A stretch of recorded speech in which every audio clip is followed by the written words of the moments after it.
Bismillahirrahmanirrahim. Assalamualaikum warahmatullahi wabarakatuh. Alhamdulillah wassalatu wassalamu ala Rasulillah wa ala alihi wa sahbihi wa man tabi'ahu wa mawalah. Allahumma salli ala Sayyidina Muhammad wa ala ali Sayyidina Muhammad. Yang pertama, ada yang perlu saya luruskan pernyataan Ustadz Ahmad Ridwan bahwa kita tidak terkait dengan partai apapun. Ini perlu, karena kalau nanti tadi mukadimahnya partai, nanti dikaitkan dengan warna baju, warna sorban, dan warna batu cincin. Pertama tentu kullu amrin dzibalin, semua amal yang baik walam yubda bihamdillah, kalau tidak diawali dengan ucapan alhamdulillah fahuwa aqta, maka amal itu putus. Kumpul-kumpul kita ini tidak bisa dibawa bekal menghadap Allah, itu makna putus. Hanya tinggal ya sebagai pertemuan saja. Tapi kalau diawali dengan alhamdulillah, maka dia bisa dibawa mati menghadap Allah Subhanahu wa taala. Mudah-mudahan pertemuan kita ini bisa dijadikan bekal untuk menghadap Allah Subhanahu wa taala. Kedua, berselawat kepada Nabi, karena kita bisa bersaudara itu memang betul karena Allah, tapi yang menjelaskannya Rasulullah Sallallahu Alaihi Wasallam, diteruskan oleh para pewaris Nabi, itulah dia para ulama. Allahumma salli ala Nabiyyina Muhammad wa ala ali Muhammad. Tadi Ustadz Qurtubi WA saya, mohon maaf Ustadz, ini kita agak terlambat karena jalan, karena macet, karena ini dan lain sebagainya. Saya balas sesuai dengan judul kita pagi ini. Apa judulnya Mas Rani? Ujianku jalan surga. Nanti yang saya balas, ujianku adalah jalan surga. Lengkap dengan caption ketawanya. Selama ini orang menyangka jalan surga itu adalah dengan sholat duha, sholat tahajud, sholat witir, sholat qabliyah, sholat ba'diyah. Betul, karena salah satu pintu surga namanya babus sholat. Selama ini orang menyangka masuk surga itu dengan bangun masjid, zakat, wakaf, infak, sedekah. Enggak salah, karena salah satu nama pintu surga adalah babus sedekah. Selama ini orang beramal banyak dengan cara puasa Senin Kemis. Begitu lulus puasa Senin Kemis, puasa Nabi Daud. Begitu kuat puasa Nabi Daud, dia puasa dahar. Puasa dahar itu puasa sepanjang tahun, dilakukan oleh Sayyidatuna Aisyah dengan Abdullah ibnu Umar. Puasa sepanjang tahun, tidak makan sama sekali. Tidak salah, karena memang ada pintu surga namanya Babur Rayyan, yang hanya dimasuki la yadkhuluhu illa shaimun, tidak dimasuki oleh orang yang berpuasa, kecuali orang yang berpuasa. Lalu kemudian ada orang yang setiap jengkal tubuhnya bekas tiga, bekas tombak, bekas anak panah, bekas pedang, dan dia mati jihad fisabilillah. Dia masuk pintu surga dari babul jihad, masuk dari pintu jihad. Tapi banyak orang yang keliru. Dia anggap kalau dia sudah hijrah, kalau sudah taubat, lalu dia tidak sakit lagi, dia tidak macet, sulit, susah hidupnya. Jadi banyak itu yang mengeluh ke saya pakai nomor baru, karena kalau nomor lama ketahuan. Ustadz, dulu saya sebelum hijrah adem ayem hidup saya. Setelah hijrah begitu pergi, helm hilang. Jadi kita akan salah bicara karena kita salah berpikir. Salah berpikir itu menyebabkan kita akan salah bicara, salah beramal, salah berbuat, gara-gara kita salah berpikir. Kita menganggap kalau sudah hijrah nggak sakit, kalau sudah hijrah nggak rugi, kalau sudah hijrah nggak diuji lagi. Maka ada satu pintu surga namanya Babur Radin, bab ridha. Ridha menerima ketetapan Allah Subhanahu wa taala. Dan itulah pintu yang paling tinggi. Semua penghuni surga ketika sudah masuk surga ditanya Allah Subhanahu wa taala, "Madza turidun?" Kalau bahasa kampung kami, what do you want? Penghuni surga Ustaz Ridwan pura-pura nggak tahu aja. Wahai penghuni surga, kamu mau apa sekarang? Kamu sudah dapat surga yang dulu kamu inginkan, kamu sudah. Madza turidun? Kamu mau apa lagi? Lalu penghuni surga menjawab, ada satu yang kami inginkan, kami belum dapat. Apa itu? Ridhoka, ridho. Jadi yang paling tinggi adalah ridho. Makanya dalam Al-Quran itu setelah Allah bercerita tentang jannatin tajri min tahtihal anhar, ada taman-taman surga, kebun-kebun mengalir, sungai-sungai, wa azwajum mutahharatun, istri yang suci-suci, lalu kemudian wa masakin thayyibah, tempat-tempat yang cantik-cantik, indah, semuanya lengkap. Wa ridwanum minallahi akbar, ada yang lebih besar daripada itu semua, yaitu ridho. Hanya saja penggunaan katanya di Indonesia selalu salah. Selalu dipakai ikhlas. Ya udahlah, ikhlaskan aja. Ikhlas bukan di situ letaknya. Ikhlas itu ketika sholat karena Allah, puasa karena Allah, itu ikhlas. Kalau plong menerima ketetapan Allah, itu namanya bukan ikhlas, ridha. Tapi kita udah terlanjur salah, ya udahlah, kita teruskan aja kesalahan itu. Ya udah, nggak apa-apa. Yang penting dia ngerti, dia paham. Sama seperti silaturahim. Silaturahim yang benar itu, kalau saya dengan Ustadz Ridwan, itu yang tepat adalah ukhuwah. Karena kita bersaudara, tidak ada hubungan. Yang silaturahim itu neneknya satu, ibu bapaknya saudaranya, saudara kandung, nanti ketemu pada rahim neneknya. Pertemuan cucu-cucu itu disebut dengan silaturahim. Tapi kita udah terlanjur buat silatnas, silaturahim nasional. Ya udah, kita teruskan aja kesalahan itu. Nggak apa-apa. Kalau dalam istilah kamus bahasa Arab namanya khotok syai'. Sudah salah tapi sudah terlanjur populer. Nah, saya terus terang biasa pengajian di Jakarta biasa-biasa aja, tapi hari ini serasa mengaji di luar negeri.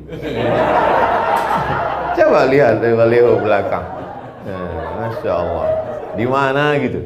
Tolong nanti yang ngambil foto dari belakang. Jadi ada satu yang paling tinggi adalah ridha menerima ketetapan Allah. Tapi saya tidak ingin pengajian ini dipotong. Saya tidak ingin setelah kajian ini komunitas Mas Roni, komunitas Pak Arman, komunitas kita semua, jamaah Ustadz Ridwan yang menonton ini tiba-tiba pas nanti evaluasi, gimana program-program bisnis kita ke depan? Ya udahlah, kita ridho aja. Bukan itu makna ridho. Kita punya motor, motornya dibawa kajian, sampai di tempat kajian diparkir. Lalu kemudian stangnya dikunci, ban depannya diikat pakai rantai besi, ban belakangnya juga diikat ke pohon pinang, pohon palem. Begitu keluar kajian, pohon palamnya disinsu orang. Maka saat itu yang bisa kita lakukan hanya ridha. Kita pukul pipi kita sampai pecah, kita tarik rambut kita, itu tidak akan kembali. Maka satu-satunya yang bisa kita lakukan adalah ridha. Ridha setelah usaha. Itu bedanya Ahlus Sunnah dengan Jabariyah. Sedangkan Jabariyah, satu kelompok, dia tidak ada usaha. Tenang aja, abang nggak kerja, terserah Allah aja. Mana tahu ada suami ibu-ibu yang mazhabnya Jabariyah. Ibu nggak usah perlu marah, diamin aja. Abang nggak kerja, terserah Allah aja. Nanti pas jam 12, jam 1 dia minta makan siang, ibu balikin. Masakan kita mana? Terserah Allah bang. Balas. Itu namanya mazhab Jabariyah. Kalau Ahlus Sunnah tidak begitu. Ada namanya al-kasbu wal ikhtiar. Kita sudah jadikan bahasa Indonesia itu ikhtiar, usaha. Setelah berusaha ternyata tidak sesuai dengan keinginan kita, saat itu Allah ingin menempatkan kita di satu makom. Makom artinya level, tempat. Makom itu tempat. Makom Ibrahim, tempat berdiri Ibrahim. Sampai tempat kita makom kuburan. Maqamam mahmuda. Kalau kamu tahajud di waktu malam, asa ayyab'asaka rabbuka maqamam mahmuda. Allah akan tempatkan engkau di tempat yang terpuji. Maqam artinya tempat. Level kita tinggi, namanya maqam ridha, menerima ketetapan Allah Subhanahu wa ta'ala. Sebetulnya nabi-nabi itu ditempatkan Allah di atas maqam ridha. Coba lihat Nabi Ibrahim alaihissalam. Diuji menghadapi ayah kandung Azar. Kalau menghadapi Abu Lahab, Abu Jahal dan abu-abu lainnya, tak perlu disebut, nanti makin populer. itu biasa. Tapi menghadapi abi, kalau menghadapi abu biasa. Beda. Tapi kalau menghadapi abi, bapakku sendiri, maka itu makamnya tinggi.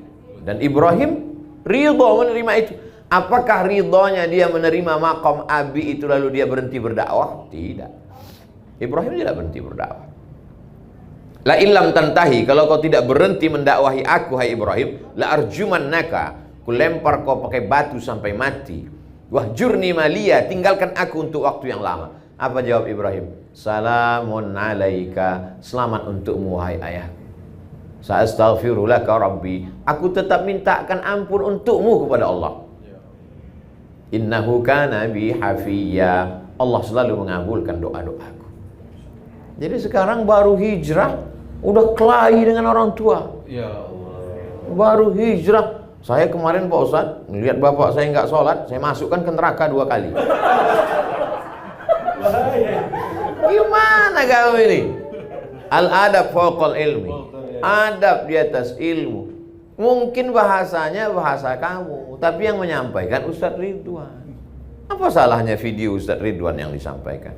Bapak-bapak, ibu, saudara sekalian, kita boleh kaya hari ini, tapi kalau kita mati semuanya tinggal. Yang kita bawa adalah sholat. Inna awwala ma yuhasabu fil 'abdu yaumal qiyamati sholatuhu. Yang pertama kali dihisab adalah sholatnya. Ya, ini ada video dari Ustadz Ridwan. Begitu agak kurang keras, baru video Ustadz Somad. Antaraka sholata muta'ammidan, siapa yang meninggalkan sholat secara sengaja, faqad kafara jihara, kafirlah dia secara nyata, neraka jahanam tempatnya. Siapa ini Ustadz nih kalau ceramah marah-marah terus? Nah, jadi ada satu makam berhadapan. Ini penyakit orang hijrah. Sesudah hijrah, dimasukkannya semua orang di sekeliling dia masuk neraka. Betapa tidak adilnya Allah kalau neraka surga yang seluas langit dan bumi. Wasari'u ila maghfiratin min rabbikum wa jannatin 'arduha as-samawati wal ard. Surga selangit dan bumi isinya cuma kamu sama istrimu aja. Bapakmu masuk neraka, ibumu masuk neraka, mertuamu masuk neraka, tetanggamu masuk neraka. Sunyi sekali surga itu. Justru musuh-musuh kita itu kita ajak masuk surga semua. Semua haters saya ajak masuk surga. Kalau nggak ada lo nggak rame haters. Dunia ini menjadi indah karena kau ada. Sudah banyak orang melupakan aku, tapi karena sering kau serang mereka jadi ingat lagi. Jadi itu makam yang pertama, makam menghadapi orang di sekitar kita yang belum mendapat hidayah. Justru kalau mereka dapat hidayah, doa kita kurang khusyuk. Mungkin tasbih kita cuma 3 kali, subhanarabbiyal a'la wa bihamdi, subhanarabbiyal a'la wa bihamdi, subhanarabbiyal a'la wa bihamdi. Tapi begitu mereka belum dapat hidayah, ya Allah, ibuku belum pakai hijab, ya Allah, kepalanya sudah berhijab tapi roknya masih pendek. Itu yang membuat kita, sulitkah bagi Allah membuat saudara kita itu dapat hidayah? Innama amruhu idza arada syai'an ayaqula lahu kun. Allah cuma ingin melihat tetesan air mata kita di tengah malam. Cuma itu yang dilihat Allah Subhanahu wa taala. Allah ingin melihat rumah kita itu berkelap-kelip lampu di tengah malam. Tengah malam malaikat melihat. Malaikat saling bercengkrama di langit. Kata malaikat kepada malaikat yang lain, "Itu rumah kok menyala?" "Iya, dia masih doa malam ini." "Besok malam kok menyala?" "Iya, masih doa." "Kok nggak nyala lagi?" "Udah dapat." Jadi gak doa lagi dia. Ternyata belum dapat hidup. Inilah manusia ini. Makam yang pertama, makam menghadapi orang di sekeliling. Makam berikutnya, apa yang dialami oleh Nabi Ibrahim alaihissalam. Rabbi habli minas salihin, Rabbi habli minas salihin, Rabbi habli minas salihin. 86 tahun sampai buka franchise. Paham maksudnya? Menikah dengan Hajar. Yang ini jangan diikut, Pak. Karena bapak-bapak ini pandai mengalihkan ceramah saya. Ternyata Allah mau tunjukkan kuasanya. Setelah umur Ishak 13 tahun, 86 tahun umur Ibrahim, lahir Ishak. 86 tambah 13, 99 tahun umur Ibrahim, baru lahir baru lahir Ishak. Umur 86 tahun Ibrahim lahir Ismail. Setelah umur Ismail 13 tahun, 13 tambah 86, 99 tahun umur Ibrahim baru lahir Ishak. Bahasa Arab Yidhak, bahasa Ibrani Yitzhak. Idhak artinya ketawa. Ketawa Ibrahim saking lucunya perbuatan Allah terhadap dirinya. Semua orang mengatakan istrinya mandul. Sarah mandul, nggak akan punya anak. 13 tahun setelah punya anak dari Hajar, baru Allah kirimkan. Allah cuma ingin berkata, aku mudah untuk melakukan itu. Kalau sesuatu yang biasa, kau tidak nabi. Biasa saja. Tapi ini yang luar biasa. Pak Ustadz, saking beratnya hidup ini, kalau gitu saya nggak usah yang luar biasa lah. Masuk surganya nggak usah VVIP lah, kaki 5 aja nggak apa-apa Pak Ustadz. Emang hidup bisa request? Enak betul kalau hidup request. Hidup ini bukan kata kita, hidup ini kata Allah. Kita tidak bisa minta apapun. Kita ini seperti kal mayyit baina man yaghsiluhu, seperti mayat yang dimandikan orang yang sedang memandikan jenazah. Coba lihat memandikan jenazah. Bagi yang sudah pernah memandikan jenazah, alhamdulillah. Bagi yang belum, mudah-mudahan nanti sore ada yang meninggal, praktek. Tangannya dibelok kanan, hidungnya ditusuk pakai kapas, nggak ngelawan. Begitulah kita di antara takdir permainan Allah Subhanahu wa taala. Ibrahim merasakan itu. Akhirnya apa yang terjadi? Allah Ta'ala ingin Ibrahim berada pada maqam level ridha. Tapi ridha dia tidak membuat dia tidak berusaha. Ridha dia tidak membuat dia tidak berdoa. Dia tetap berdoa. Dia tidak pernah berhenti berdoa. Rabbi habli minas salihin, Rabbi habli minas salihin. Nabi Zakaria, Rabbi habli min ladunka dzurriyyatan thayyibah. Nabi-nabi berdoa. Ini baru hijrah 2 hari, enggak mau berdoa lagi. Kau enggak berdoa? Terserah Allah aja Ustaz. Siapa ente enggak berdoa? Kenapa ente enggak berdoa lagi? Enggak diterima-terima Pak Ustaz, enggak kabul-kabul Pak Ustaz.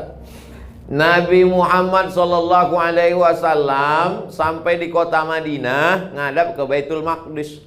Orang Yahudi ngejek. Tuh. Masa dia sholat ngadap ke tempat ibadah kita di Palestina? Kenapa nggak ngadap ke Ka'bah? Allah mau nguji Nabi. Akhirnya mata Nabi mendongak ke atas. Apa kata Allah? Qad nara taqalluba wajhika fis sama'. Kami lihat wajahmu menghadap ke langit. Falanuwalliyannaka qiblatan tardaha. Kami akan menghadapkan arah kiblat sesuai yang kau inginkan. Turunlah ayat di bulan Sya'ban. Fawalli wajhaka syatral masjidil haram. Hadapkanlah wajahmu ke arah Masjidil Haram. Berapa lama Nabi menghadapi ejekan, cacian, makian, bully dari haters Yahudi itu? 17 bulan. 17 bulan, 16 sampai 17 bulan dicaci maki.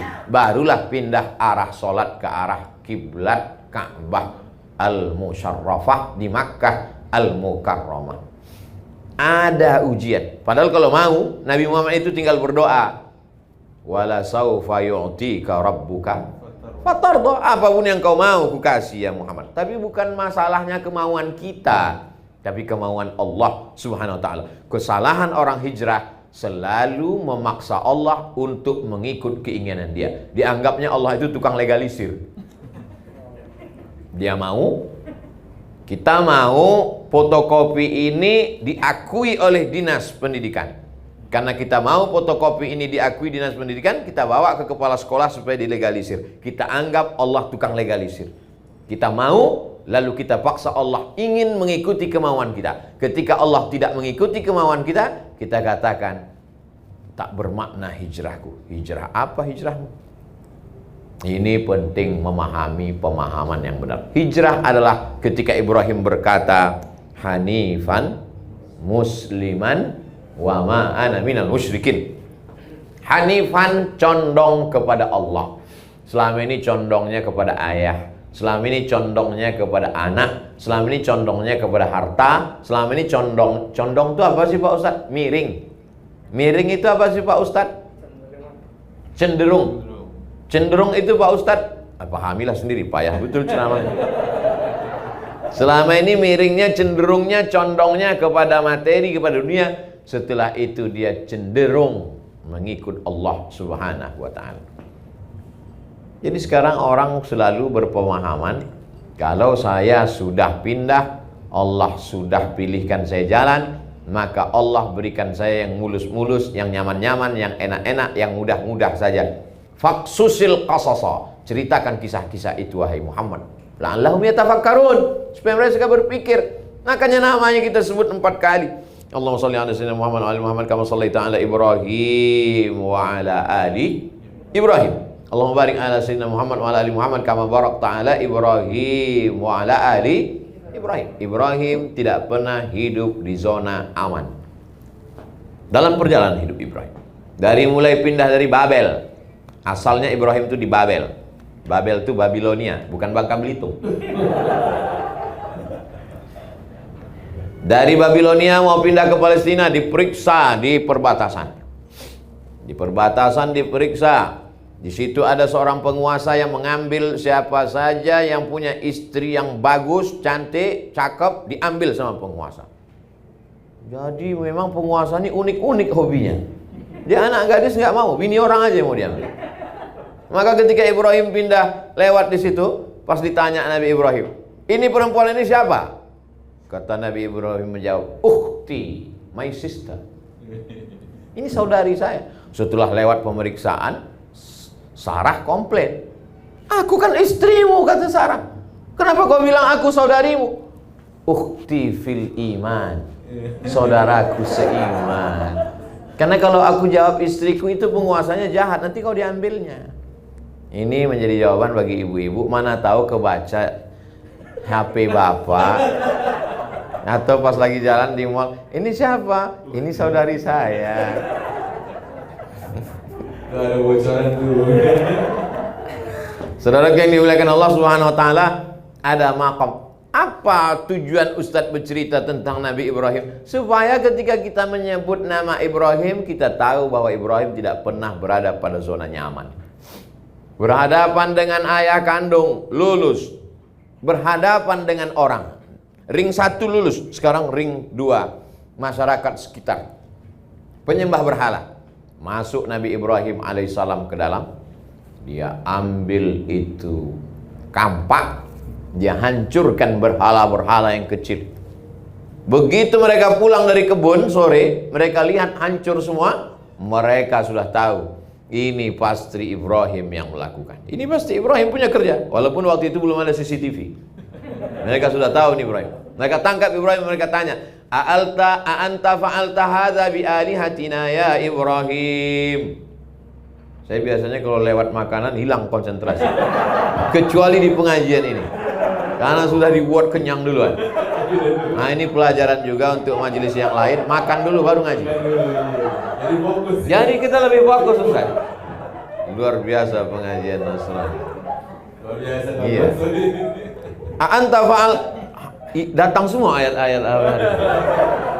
A'anta fa'alta hadza bi alihatina ya Ibrahim? Engkaukah yang melakukan ini terhadap Tuhan-Tuhan kami wahai Ibrahim? Ibrahim dengan tenang menjawab, bal fa'alahu kabiruhum hadza. Yang melakukan ini bukan aku, tapi berhala yang paling besar. Dia ambil itu kampak, dia gantungkan di leher berhala yang besar. Yang melakukan bukan aku. Terus siapa? Itu yang paling besar. Nabi Ibrahim sedang mengajak orang untuk berpikir secara rasional. Tapi biasanya orang, kalau dia kalah secara otot, salah secara otak, dia akan main otot. Kalah dengan argumentasi otak, maka dia mainkan otot. Akhirnya ditangkap Nabi Ibrahim, mereka kumpulkan semua kayu-kayu, mereka akan bakar. Apa kata penguasa? Harriquhu, bakar dia. Bakar Nabi Ibrahim. Lalu kemudian di situ mukjizat baru datang. Mukjizat datang di akhir cerita. Sama kayak film India. Polisi selalu datang di akhir. Di akhir itu baru terjadi mukjizat. Apa kata Allah? Ya nar, wahai api, kuni, jadilah engkau bardan, sejuk. Api yang tabiatnya membakar, panas, menjadi sejuk. Bardan wasalaman ala Ibrahim. Andai tidak ada kata salam, sudah mati Nabi Ibrahim kedinginan. Betul. Andai Allah hanya berkata, kuni bardan, wahai api, jadilah engkau dingin, mati Nabi Ibrahim kedinginan. Ditutup Allah dengan salam. Salam sampai ke Pulau Jawa, jadi selamat. Itulah makanya. Apa acaranya? Selamatan. Dan bahkan kabarnya yang naik ke bulan itu pun Neil Armstrong dengan selamat. Hebat, ada orang Jawa Ustaz. Akhirnya selamatlah dia. Maka Allah ingin menempatkan Nabi Ibrahim, dia berhadapan dengan lingkungan sekitarnya juga selamat. Berhadapan dengan orang tua, ring satu, selamat, ridho. Berhadapan dengan lingkungan sekitar, selamat. Berhadapan dengan dirinya sendiri, bagaimana dia tidak punya anak, selamat. Berhadapan dengan apapun, dan ternyata setelah punya anak, ujian tidak selesai. Ujian tidak pernah selesai. Ustadz, kenapa ujian saya ini nggak selesai? Saya belum menikah Pak Ustadz. Ya, kita doakan ya, akhirnya menikah. Setelah menikah muncul pertanyaan. Orang tetangga saya sudah risau nih Pak Ustadz. Mereka nanya, kapan punya anak? Hidup ini tidak pernah selesai dari pertanyaan. Kalau saya mati selesai nggak Pak Ustadz? Masih ada pertanyaan yang lahat. Selesai itu nanti di surga. Jadi kalau ada orang berkata, saya sudah hijrah Pak Ustadz, kenapa masalah hidup nggak selesai? Kau mau cepat selesai? Biar ku selesaikan ini. Hidup ini tidak pernah selesai. Habis mati masih ada pertanyaan mungkar nakir. Habis itu masih ada azab kubur. Habis itu masih menunggu tiupan sangkakala bangkit tegak di padang mahsyar. Habis itu masih ada titian siratal mustaqim, timbangan amal, pemberian kitab. Nanti ketika masuk ke dalam surga, bertetangga saya dengan Ustadz Ridwan, disambut oleh malaikat Ridwan. Kata malaikat Ridwan, siapa? Abdul Somad. Siapa? Ridwan. Podo. Nah. Malaikat Ridwan orang Jawa. Jadi betapa kita ini selalu berprasangka menurut prasangka kita, dan kita ajak Allah untuk mengikut prasangka kita. Tidak begitu. Kita yang mesti ikut Allah. Makanya subuh tadi kita katakan, raditu billah, aku yang ridho menerima engkau ya Allah. Setelah aku ridho, aku berharap engkau juga ridho menerima aku. La ini jitama'atil ummatu, berkumpul semua umat di dunia ini, ala ayyadurruka bisyai'in, untuk memudaratkanmu. Berkumpul semua orang di dunia ini untuk mematikanmu. Lan yadurruka, mereka tidak akan mampu memudaratkanmu, illa qad kataballahu alaik, kecuali sudah ditetapkan Allah Subhanahu wa taala. Berkumpul ikatan dukun internasional. Dari mulai David Copperfield sampai semua-semuanya yang lokal. Saya tidak sebutkan nama-nama yang lokal, saya takut mereka semuanya aliansi dukun se-Indonesia melaporkan saya ke Mabes. Saya mulai agak hati-hati ceramah sekarang. Berkumpul semua dukun-dukun santet untuk menyantet Abdul Somad. Kalau tidak, kata Allah, apakah akan terjadi? Tidak. Makanya kata Syekh Muhammad At-Mutawalli Asy-Sya'rawi, sehebat-hebat yang bisa dilakukan musuhmu adalah hanya menepati takdir Allah. Sehebat-hebat yang dilakukan musuhmu adalah menepati takdir Allah. Kalau tidak, kata Allah, maka tidak. Saya masih bingung Pak Ustaz. Masa perbuatan mereka itu adalah takdir Allah, ketetapan Allah SWT? Tidak ada daun yang jatuh, tidak ada ranting yang patah, tidak ada yang mati, tidak ada yang tersakiti, tidak ada satupun yang terjadi di luar dari kuasa Allah. Siapa yang mengatakan bahwa itu di luar kuasa Allah, berarti rusak tauhidnya, rusak akidahnya kepada Allah Subhanahu wa ta'ala. Jadi kalau kita kena, berarti itu juga adalah ujian, dan yang diinginkan Allah dari ujian itu adalah ridho. Ridho menerima ketetapan Allah. Tapi jangan setelah ridho lalu tidak berobat. Kau sudah panggil Ustadz untuk meruqyah. Enggak, saya ridho aja sampai mati Pak Ustadz.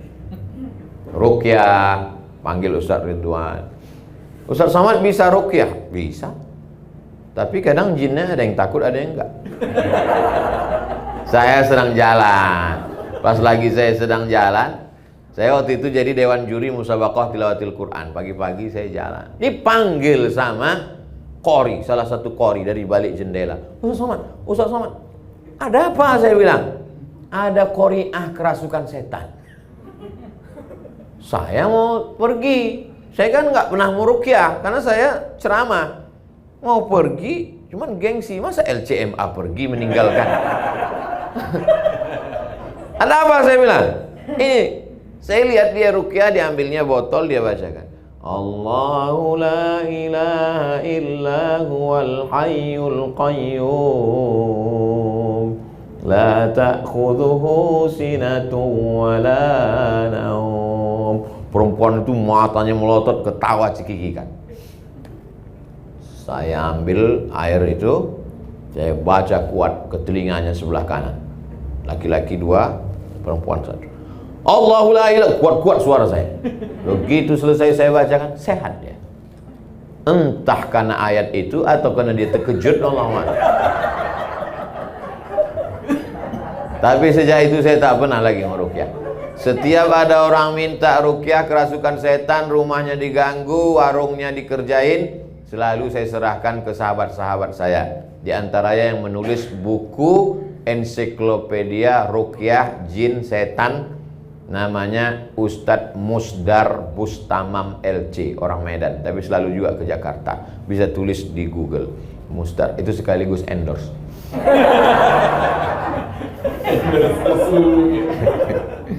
Kemarin dia mau WA saya. Saya diminta memberikan kata pengantar buku dia yang terbaru tentang jin. Saya bilang saya sudah beberapa kali mengendorse buku antum. Supaya buku ini lebih menarik, bagusnya minta endorse sama jin ifrit.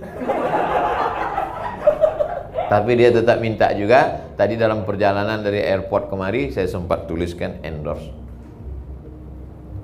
Saya tulis di situ cerita panjang bahwa dulu ketika tinggal di Kairo, dia tinggal di asrama, ada isu salah seorang anak Indonesia bisa memperlihatkan tuyul. Ada anak Indonesia bisa melihatkan tuyul. Korbannya sudah 17 orang. Ternyata prank. Jadi si Anu ini ustadz juga sekarang, cuman saya nggak sebutkan namanya untuk menjaga nama baiknya. Jadi diisukan dia bisa memperlihatkan tuyul. Siapa yang masuk ke kamar dia bisa ngelihat tuyul. Kalau masuk ke kamar dia, dimatikan lampu, dihidupkannya lilin. Bawa piring. Lalu piring itu diletakkan di atas lilin. Setelah itu piringnya dibalik, dibacakannya mantra-mantra, lalu diusapkan ke muka. Alhamdulillahirabbil alamin. Setelah itu dihidupkan lampu. Tuk, mana tuyulnya? Ah, tengok ke kaca. Kan hitam kan? Kan tadi piringnya diletakkan di lilin. Kan hitam.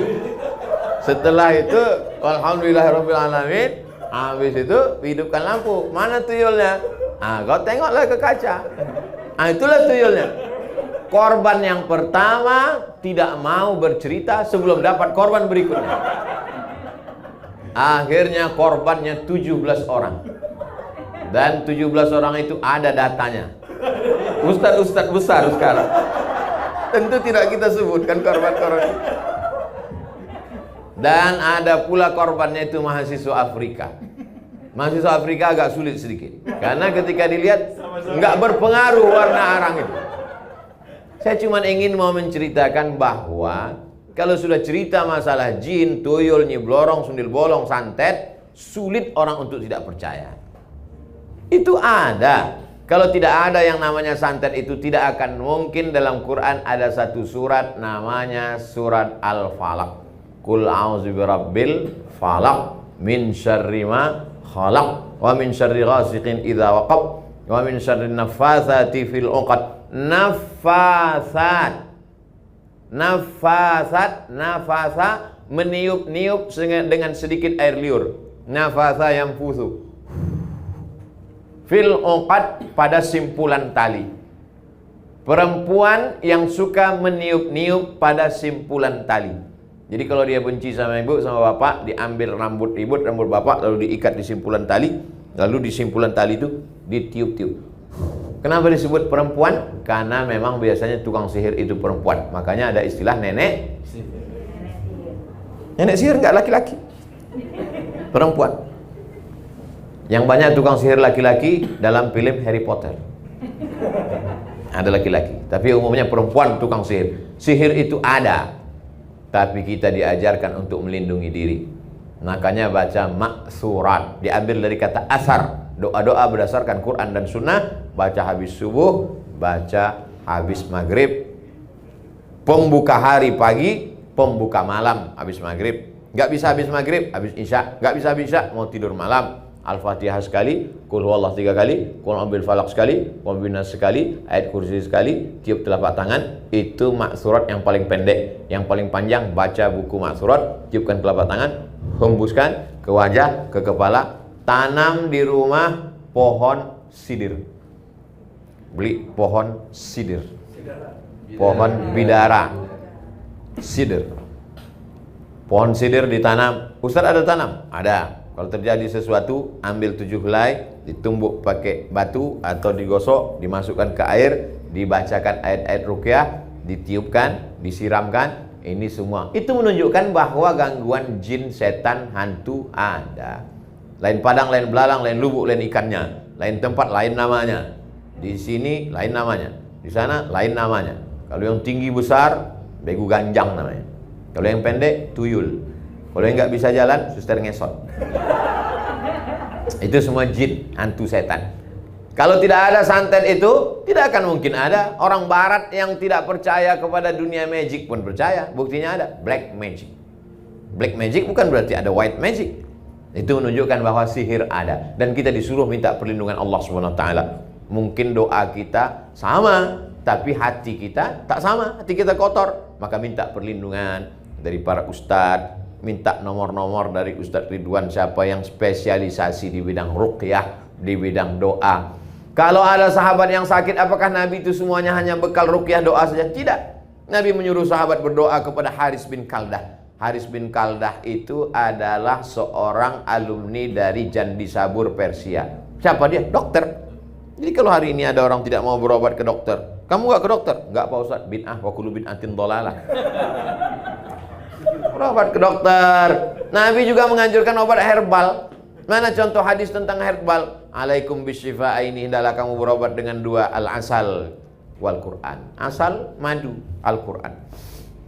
Habbatu sauda syifa'un min kulli da'. Habba sauda, jintan hitam, obat dari segala macam penyakit. Kalau kami dulu di Mesir dibeli habba sauda itu 1 kilo, dimasukkan ke gelas, dimasak sebanyak air gelas, ditunggu kering sampai setengah. Air yang setengah itu diminum.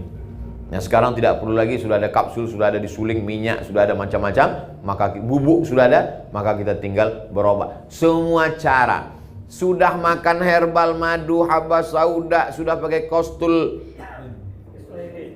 indi, sudah pakai doa ruqyah, minta pada kiai guru habib, sudah juga. Sebetulnya apa yang diinginkan Allah? Baru kita paham. Allah cuma ingin kita dapat pahala berusaha berobat. Dan Allah ingin kita mendapat pahala yang lebih tinggi daripada mati syahid, lebih tinggi daripada haji mabrur, lebih tinggi daripada jihad, yaitu pahala ridha, menerima ketetapan Allah Subhanahu wa taala.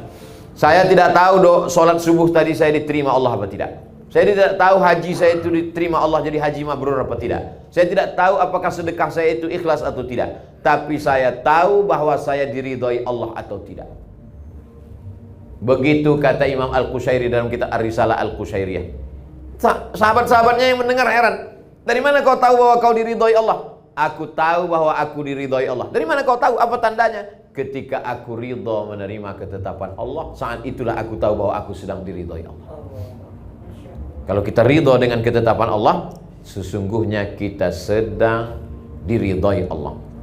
Man radhiya falahu ridha wa man sakhita falahu sukhtu. Siapa yang ridha menerima ketetapan Allah, dia dapat ridha Allah. Siapa yang murka, gelisah, melawan, maka sesungguhnya dia pun sedang berada dalam murka Allah SWT. Sampai-sampai diancam Allah. Man lam yartadha biqada'i, siapa yang tidak ridha menerima takdirku, wa lam yasbir bi bala'i, tidak sabar menerima ketetapanku, falyatlub rabban siwaya, carilah Tuhan selain aku.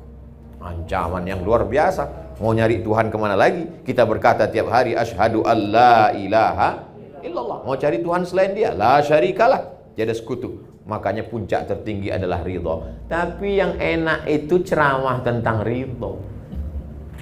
Pas ketika berhadapan, ayatnya hilang. hadisnya terbang. Lalu siapa yang menasehati Abdul Somad? Ustadz Ridwan. Makanya ada watawasau bil haq, saling menasehati. Saya juga punya perjalanan hidup yang luar biasa, macam-macam yang saya hadapi. Sebagiannya terekspos Bapak Ibu baca ikuti, sebagiannya saya rasakan sendiri. Mengadunya kemana? Kepada Allah Subhanahu wa ta'ala. Kalau sudah tidak ada lagi manusia ini yang bersedia untuk mendengar kita, berbisiklah ke tanah, makhluk langit akan mengaminkan doa-doa. Bukan dapat saya dari hadis, dari grup WhatsApp. Berbisiklah ke tanah supaya makhluk-makhluk langit mengaminkan doa-doa. Yastaghfir lahu man fis samawati wal ard. Ada makhluk langit yang memintakan ampunan kepada engkau, kepada Allah untuk engkau. Dan begitu juga dengan makhluk bumi. Untuk siapa? Untuk orang yang ridha, kemudian ridhonya itu menjadi inspirasi dan dia mengajarkan kebaikan buat orang banyak. Tapi saya sejujurnya Mas Roni, untuk ceramah tentang bagaimana umat ke depan, bagaimana politik Islam, itu saya lebih suka daripada diajak ceramah tentang ridho. Karena biasanya ujiannya cash and carry.